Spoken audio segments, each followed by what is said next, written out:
ॐ गं गणपतये नमः। ॐ श्रीनारायणाय नमः। शान्ताकारं भुजगशयनं पद्मनाभं सुरेशं विश्वाधारं गगनसदृशं मेघवर्णं शुभांगं लक्ष्मीकान्तं कमलनयनं योगिभिर्ध्यानगम्यं वन्दे विष्णुं भवभयहरं सर्वलोकैकनाथम्। ॐ श्री परमात्मने नमः। अथ श्री विष्णुसहस्रनाम स्तोत्रम्। यस्य स्मरणमात्रेण जन्म संसारबन्धनात् विमुच्यते नमस्तस्मै विष्णवे प्रभविष्णवे। नमः समस्तभूतानां आदिभूताय भूभृते अनेकरूपरूपाय विष्णवे प्रभविष्णवे। वैशम्पायन उवाच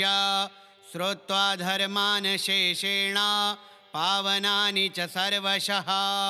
युधिष्ठिरः शान्तनवं पुनरेवाभ्यभाषत। युधिष्ठिर उवाच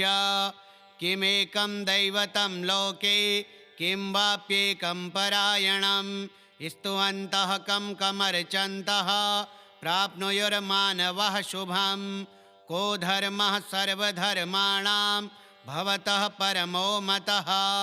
किं जपन्मुच्यते जन्तुर्जन्म संसारबन्धनात्। भीष्म उवाच जगत्प्रभुं देवदेवम् अनन्तं पुरुषोत्तमं स्तुवन्नाम सहस्रेण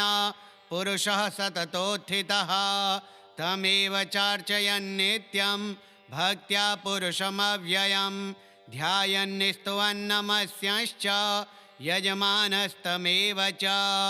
अनादिनिधनं विष्णुं सर्वलोकमहेश्वरं लोकाध्यक्षं स्तुवन्नित्यं सर्वदुःखातिगो भवेत्। ब्रह्मण्यं सर्वधर्मज्ञं लोकानां कीर्तिवर्धनं लोकनाथं महद्भूतं सर्वभूतभवोद्भवम्। एष मे सर्वधर्माणां धर्मोऽधिकतमो मतः यद्भक्त्या पुण्डरीकाक्षं स्तवैरर्चेन्नरः सदा। परमं यो महत्तेजः परमं यो महत्तपः परमं यो महद्ब्रह्म परमं यः परायणं पवित्राणां पवित्रं यो मङ्गलानां च मङ्गलं दैवतं देवतानां च भूतानां यो व्ययः पिता यतः सर्वाणि भूतानि भवन्त्यादियुगागमे यस्मिंश्च प्रलयं यान्ति पुनरेव युगक्षये तस्य लोकप्रधानस्य जगन्नाथस्य भूपते विष्णोर्नाम सहस्रं मे शृणु पापभयापहं। यानि नामानि गौणानि विख्यातानि महात्मनः ऋषिभिः परिगीतानि तानि वक्ष्यामि भूतये। ॐ विश्वं विष्णुर्वषट्कारो भूतभव्यभवत्प्रभुः भूतकृद्भूतभृद्भावो भूतात्मा भूतभावनः भूतात्मा परमात्मा च मुक्तानां परमागतिः। अव्ययः पुरुषः साक्षी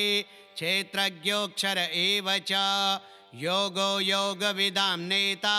प्रधानपुरुषेश्वरः नारसिंहवपुः श्रीमान् केशवः पुरुषोत्तमः सर्वः शर्वः शिवः स्थाणुर्भूतादिर्निधिरव्ययः सम्भवो भावनो भर्ता प्रभवः प्रभुरीश्वरः स्वयंभूः शम्भुरादित्यः पुष्कराक्षो महास्वनः अनादिनिधनो धाता विधाता धातुरुत्तमः अप्रमेयो हृषीकेशः पद्मनाभो मरप्रभुः विश्वकर्मा मनुस्त्वष्टा स्थविष्ठः स्थविरो ध्रुवः अग्राह्यः शाश्वतः कृष्णो लोहिताक्षः प्रतर्दनः प्रभूतस्त्रिककुब्धाम पवित्रं मङ्गलं परम् ईशानः प्राणदः प्राणो ज्येष्ठः श्रेष्ठः प्रजापतिः हिरण्यगर्भो भूगर्भो माधवो मधुसूदनः ईश्वरो विक्रमी धन्वी मेधावी विक्रमः क्रमः अनुत्तमो दुराधर्षः कृतज्ञः कृतिरात्मवान् सुरेशः शरणं शर्म विश्वरेताः प्रजाभवः अह संवत्सरो व्यालः प्रत्ययः सर्वदर्शनः अजः सर्वेश्वरः सिद्धः सिद्धिः सर्वादिरच्युतः वृषाकपिरमेयात्मा सर्वयोगविनिःसृतः वसुर्वसुमनाः सत्यः समात्मा संमितः समः अमोघः पुण्डरीकाक्षो वृषकर्मा वृषाकृतिः रुद्रो बहुशिरा बभ्रुर्विश्वयोनिः शुचिस्रवाः अमृतः शाश्वतः स्थाणुर्वरारोहो महातपाः सर्वगः सर्वविद्भानुर्विश्वक्सेनो जनार्दनः वेदो वेदविदव्यङ्गो वेदाङ्गो वेदवित्कविः लोकाध्यक्षः सुराध्यक्षो धर्माध्यक्षः कृताकृतः चतुरात्मा चतुर्व्यूहश्चतुर्दंष्टश्चतुर्भुजः भ्राजिष्णुर्भोजनं भोक्ता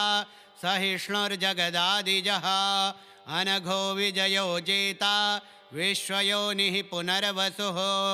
उपेन्द्रो वामनः प्रांशुरमोघः शुचिरोर्जितः अतीन्द्रः संग्रहः सर्गो धृतात्मा नियमो यमः वेद्यो वैद्यः सदा योगी वीरः माधवो मधुः अतीन्द्रियो महामायो महोत्साहो महाबलः महाबुद्धिर्महावीर्यो महाशक्तिर्महाद्युतिः अनिर्देश्यवपुः श्रीमान् मेयात्मा महादृधृक् महेश्वासो महीभर्ता श्रीनिवासः सतां गतिः अनिरुद्धः सुरानन्दो गोविन्दो गोविदाम्पतिः मरीचिर्दमनो हंसः सुपर्णो भुजगोत्तमः हिरण्यनाभः सुतपाः पद्मनाभः प्रजापतिः अमृत्युः सर्वदृक्सिंहः सन्धाता सन्धिमान् स्थिरः अजो दुर्मर्षणः शास्ता विश्रुतात्मा सुरारिहा गुरुर्गुरुतमो धाम सत्यः सत्यपराक्रमः निमिषो निमिषहस्त्रग्वी वाचस्पतिरुदारधीः अग्रणीर्ग्रामणीः श्रीमान् न्यायो नेता समीरणः सहस्रमूर्धा विश्वात्मा सहस्राक्षः सहस्रपात् आवर्तनो निवृत्तात्मा संवृतः संप्रमर्दनः अह संवर्तको वह्निरनिलो धरणीधरः सुप्रसादः प्रसन्नात्मा विश्वधृग्विश्वभुग्विभुः सत्कर्ता सत्कृतः साधुर्जह्नुर्नारायणो नरः असंख्येयो प्रमेयात्मा विशिष्टः शिष्टकृच्छुचिः सिद्धार्थः सिद्धसङ्कल्पः सिद्धिदः सिद्धिसाधनः वृषा हि वृषभो विष्णुर्वृषपर्वा वृषोदरः वर्धनो वर्धमानश्च विविक्तः श्रुतिसागरः सुभुजो दुर्धरो वाग्मी महेन्द्रो वसुदो वसुः नैकरूपो बृहद्रूपः शिपिविष्टः प्रकाशनः ओजस्तेजोद्युतिधरः प्रकाशात्मा प्रतापनः रिद्धः स्पष्टाक्षरो मन्त्रश्चन्द्रांशुर्भास्करद्युतिः अमृतांशोद्भवो भानुः शशबिन्दुः सुरेश्वरः औषधं जगतः सेतुः सत्यधर्मपराक्रमः भूतभव्यभवन्नाथः पवनः पावनो नलः कामः कामकृत्कान्तः कामः कामप्रदः प्रभुः युगादिकृद्युगावर्तो नैकमायो महाशनः अदृश्यो व्यक्तरूपश्च सहस्रजिदनन्तजेत् इष्टो विशिष्टः शिष्टेष्टः शिखण्डी नहुषो वृषः क्रोधः क्रोधकृत्कर्ता विश्वबाहुर्महीधरः अच्युतः प्रथितः प्राणः प्राणदो वासवानुजः अपां निधिरधिष्ठानम् अप्रमत्तः प्रतिष्ठितः स्कन्दः स्कन्दधरो धुर्यो वरदो वायुवाहनः वासुदेवो बृहद्भानुरादिदेवः पुरन्दरः अशोकस्तारणस्तारः शूरः शौरिर्जनेश्वरः अनुकूलः शतावर्तः पद्मी पद्मनिभीक्षणः पद्मनाभोरविन्दाक्षः पद्मगर्भः शरीरभृत् महरिद्धिर्रिद्धो वृद्धात्मा महाक्षो गरुडध्वजः अतुलः शरभो भीमः समयज्ञो हविर्हरिः सर्वलक्षणलक्षण्यो लक्ष्मीवान् समितिञ्जयः वीक्षरो रोहितो मार्गो हेतुर्दामोदरः सः महीधरो महाभागो वेगवान् मिताशनः उद्भवः शोभनो देवः श्रीगर्भः परमेश्वरः करणं कारणं कर्ता विकर्ता गहनो गुहा व्यवसायो व्यवस्थानः संस्थानः स्थानदो ध्रुवः पररिद्धिः परमस्पष्टस्तुष्टः पुष्टः शुभेक्षणः रामो विरामो विरजो मार्गो नेयो नयो नयः वीरः शक्तिमतां श्रेष्ठो धर्मो धर्मविदुत्तमः वैकुण्ठः पुरुषः प्राणः प्राणदः प्रणवः पृथुः हिरण्यगर्भः शत्रुघ्नो व्याप्तो वायुरधोक्षजः ऋतुः सुदर्शनः कालः परमेष्ठी परिग्रहः उग्रः संवत्सरो दक्षो विश्रामो विश्वदक्षिणः विस्तारः स्थावरस्थाणुः प्रमाणं बीजमव्ययम् अर्थोऽनर्थो महाकोशो महाभोगो महाधनः अनिर्विण्णः स्थविष्ठो भूर्धर्मयोपो महामखः नक्षत्रनेमिर्नक्षत्री शमः श्यामः समीहनः यज्ञैज्यो महीज्यश्च क्रतुः सत्रं सतां गतिः सर्वदर्शी विमुक्तात्मा सर्वज्ञो ज्ञानमुत्तमम् सुव्रतः सुमुखः सूक्ष्मः सुघोषः सुखदः सुहृत् मनोहरो जितक्रोधो वीरबाहुरविदारणः स्वापनः स्ववशो व्यापी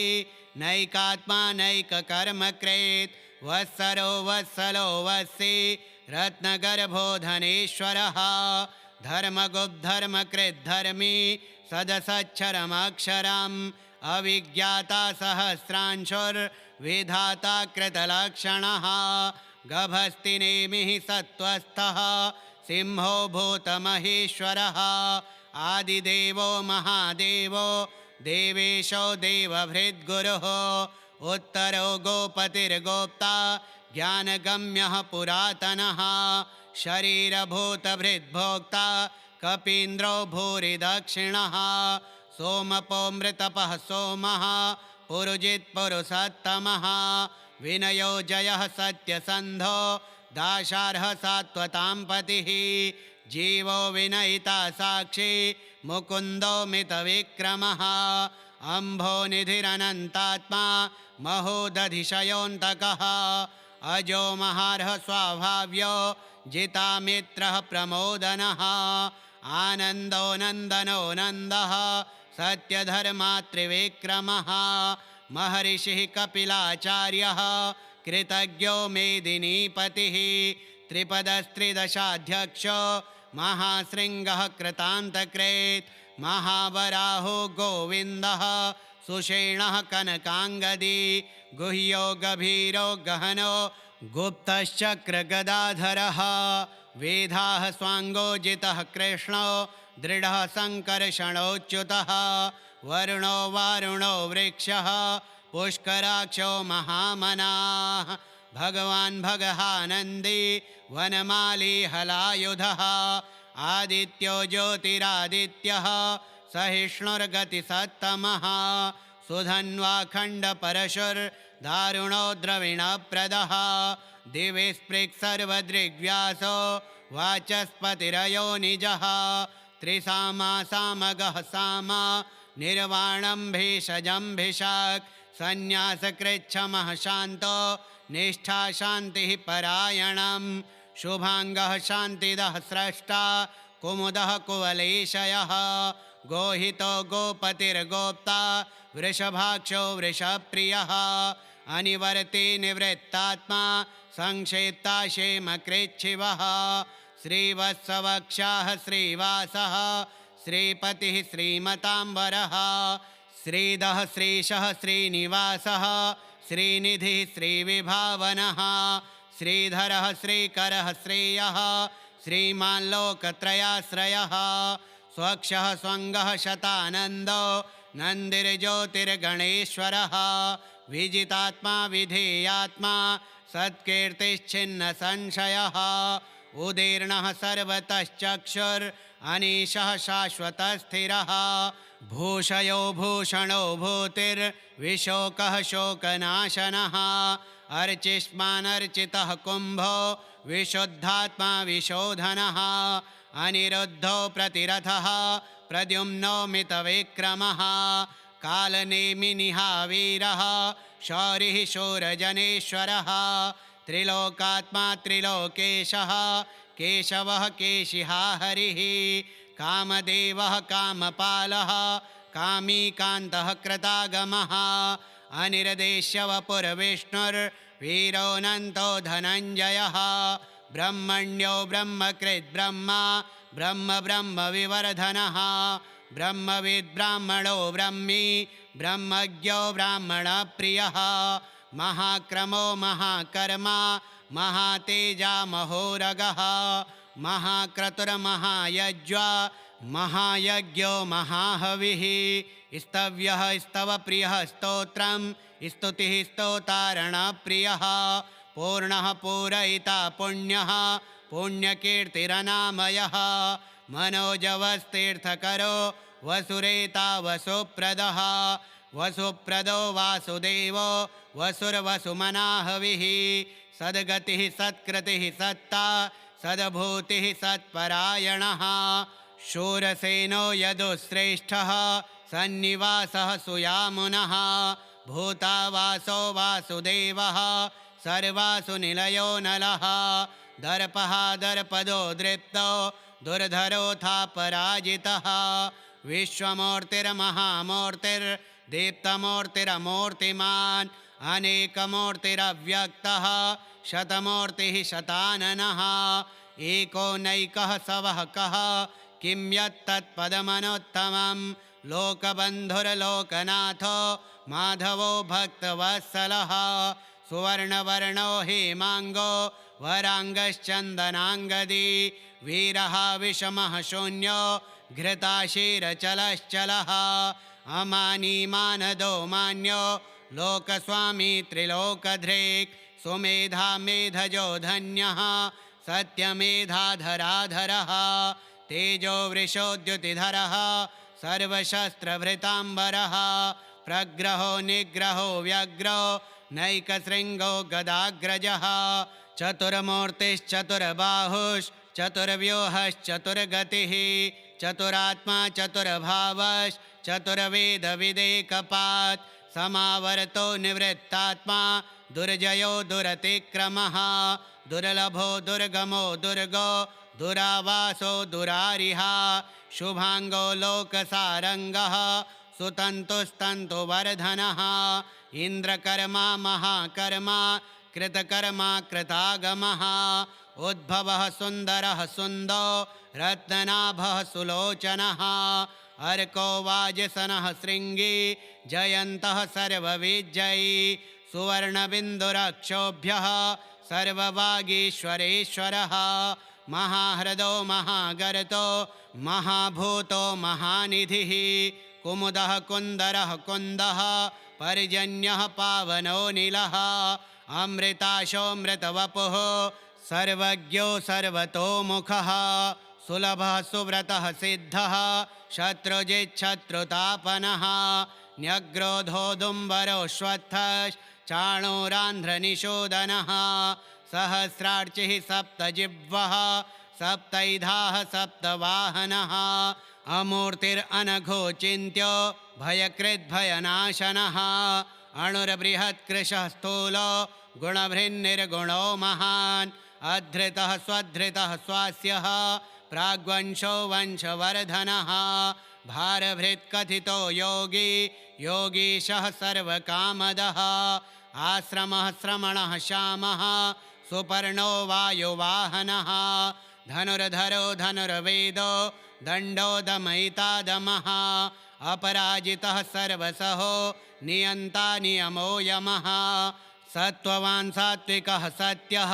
सत्यधर्मपरायणः अभिप्रायः प्रियार्होर्ह प्रियकृत्प्रीतिवर्धनः विहाय स गतिर्ज्योतिः सुरुचिरहुतभुग्विभुः रविरविरोचनः सूर्यः सविता रविलोचनः अनन्तो हुतभुग्भोक्ता सुखदो नैकजोऽग्रजः अनिर्विण्णः सदा मर्षि लोकाधिष्ठानमद्भुतः सनातनतमः कपिलः कपिरप्ययः स्वस्तिदः स्वस्तिकृत् स्वस्ति स्वस्ति भुक् स्वस्ति दक्षिणः अरौद्रः कुण्डलीचक्रे विक्रम्योर्जितशासनः शब्दातिगः शब्दसः शिशिरः शर्वरीकरः अक्रूरः पेशलो दक्षो दक्षिणः शमिणाम्बरः विद्वत्तमो वीतभयः पुण्यश्रवणकीर्तनः उत्तारणो दुष्कृतिः पुण्यो दुःस्वप्ननाशनः वीरः रक्षणः सन्तो जीवनः पर्यवस्थितः अनन्तरूपोऽनन्तश्रीर्जितमन्युर्भयापः चतुरस्रो गभीरात्मा विदिशो व्यादिशो दिशः अनादिर्भूर्भुवो लक्ष्मीः सुवीरो रुचिराङ्गदः जननो जनजन्मादिर्भीमो भीमपराक्रमः आधारनिलयो धाता पुष्पहासः प्रजागरः ऊर्ध्वगः सत्पथाचारः प्राणदः प्रणवः पणः प्रमाणं प्राणनिलयः प्राणभृत् प्राणजीवनः तत्त्वं तत्त्वविदेकात्मा जन्ममृत्युजरातिगः भूर्भुवः स्वस्तरुस्तारः सविता प्रपितामहः यज्ञो यज्ञपतिर्यज्वा यज्ञाङ्गो यज्ञवाहनः यज्ञभृद्यज्ञकृद्यज्ञे यज्ञभुग्यज्ञसाधनः यज्ञान्तकृद्यज्ञगुह्य मन्नमन्नाद एव च आत्मयोनिः स्वयं जातो वैखानः सामगायनः देवकीनन्दनः स्रष्टा क्षितीशः पापनाशनः शङ्खवृन्नन्दकी चक्रे शारङ्गधन्वा गदाधरः रथाङ्गपाणिरक्षोभ्यः सर्वप्रहरणायुधः सर्वप्रहरणायुध ॐ नमः इतीदं कीर्तनीयस्य केशवस्य महात्मनः नाम्नां सहस्रं दिव्यानाम् अशेषेण प्रकीर्तितं य इदं शृणुयान्नित्यं यश्चापि परिकीर्तयेत् नाशुभं प्राप्नुयात् किञ्चित् सोमुत्रेह च मानवः वेदान्तगो ब्राह्मणः स्यात् क्षत्रियो विजयी भवेत् वैश्यो धनसमृद्धः स्यात् क्षूद्रः सुखमवाप्नुयात् धर्मार्थी प्राप्नुयात् धर्मम् अर्थार्थी चार्थमाप्नुयात् कामान् वाप्नुयात् कामी प्रजार्थी प्राप्नुयात् प्रजां भक्तिमान्यः सदोत्थाय शुचिस्तद्गतमानसः सहस्रं वासुदेवस्य नाम्नामेतत् प्रकीर्तयेत् यशः प्राप्नोति विपुलं ज्ञातिप्राधान्यमेव च अचलां श्रियमाप्नोति श्रेयः प्राप्नोत्यनोत्तमं न भयं क्वचिदाप्नोति वीर्यं तेजश्च विन्दति भवत्यरोगो द्युतिमान् बलरूपगुणान्वितः रोगार्तो मुच्यते रोगात् बद्धो मुच्येत बन्धनात् भयान्मुच्येत भीतस्तो मुच्येतापन्न आपदः दुर्गाण्यति तरत्याशो पुरुषः पुरुषोत्तमं स्तुवन्नाम सहस्रेण नित्यं भक्तिसमन्वितः वासुदेवाश्रयो मर्त्यो वासुदेवपरायणः सर्वपापविशुद्धात्मा याति ब्रह्म सनातनं न वासुदेवभक्तानाम् अशुभं विद्यते क्वचित् जन्म मृत्युजरा व्याधि भयं नैवोपजायते इमं विस्तवं मधीयानः श्रद्धा भक्तिसमन्वितः युज्येतात्मसुखक्षान्ति श्रीधृतिस्मृतिकीर्तिभिः न क्रोधो न च मात्सर्यं न लोभो नाशुभा मतिः भवन्ति कृतपुण्यानां भक्तानां पुरुषोत्तमे द्योः स चन्द्रार्कनक्षत्रा खं दिशो भूर्महो दधिः वासुदेवस्य वीर्येण विधृतानि महात्मनः ससुरासुरगन्धर्वं स यशोरगराक्षसं जगद्वशे वर्ततेदं कृष्णस्य सचराचरम्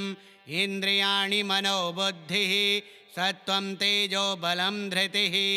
वासुदेवात्मकान्याहो क्षेत्रं क्षेत्रज्ञ एव च सर्वागमानाम् आचारः प्रथमं परिकल्पते आचारप्रभवो धर्मो धर्मस्य प्रभुरच्युतः ऋषयः पितरो देवा महाभूतानि धातवः जङ्गमाजङ्गमं चेदं जगन्नारायणोद्भवं योगो ज्ञानं तथा साङ्ख्यं विद्याः शिल्पादिकर्म च वेदाः शास्त्राणि विज्ञानम् एतत्सर्वं जनार्दनात् एको विष्णुर्महद्भूतं पृथग्भूतान्यनेकशः त्रीन् लोकान् व्याप्य भूतात्मा भुङ्क्ते विश्वभुग्व्ययः इमं विस्तवं भगवतो विष्णोर्व्यासेन कीर्तितं पठिद्य इच्छेत् पुरुषः श्रेयः प्राप्तुं सुखानि च विश्वेश्वरमजं देवं जगतः प्रभवाप्ययं भजन्ति ये पुष्कराक्षं न ते यान्ति पराभवम् ॐ तत्सदिति श्रीमहाभारते शतसाहस्र्यां संहितायां वैयासिक्यामानुशासनिके पर्वणि भीष्मयुधिष्ठिरसंवादे श्रीविष्णोर्दिव्यसहस्रनामस्तोत्रं हरिः ओं तत्सत् हरिः ओं तत्सत् हरिः ओं तत्सत् श्रीविष्णोर्पणमस्तु।